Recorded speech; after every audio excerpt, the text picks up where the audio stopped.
Hello. So we're having a bit of a drought here in Nova Scotia, and one of the things that we've tried to do to make water go further is to recycle our wash water. So when we do dishes, rather than letting the water run down the sink, we've been using containers to wash in and taking that water and collecting it and trying to use it to feed the garden, which is suffering greatly.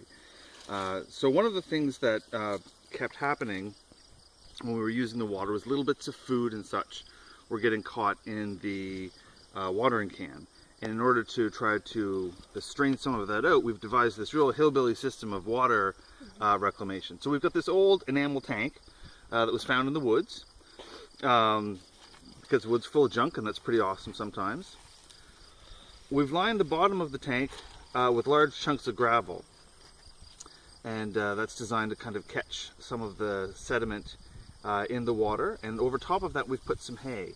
And the hay is designed to let the water strain through and catch bits and pieces of food that might be in the water, that stuff that was clogging up the watering can before.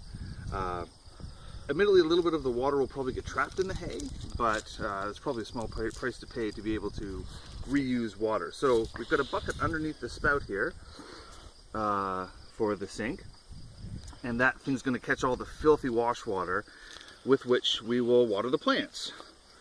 Alright, so we've got this horrendous looking liquid here, which looks foul and full of gross, but really it's just kind of dirty dishwater, the stuff that comes from washing dishes. Now, Rowan, if you wouldn't mind going over by the bucket there, and I'm going to take this and pour it in and see how it works. So we've not done this before, so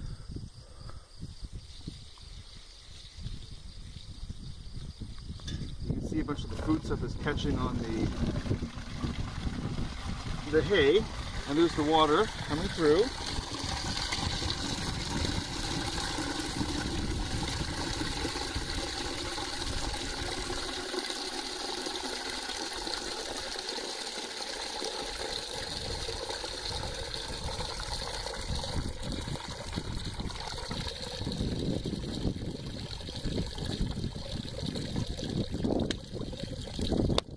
There we go, slightly less soapy, no food piece water that we can then put into our watering cans and water the garden.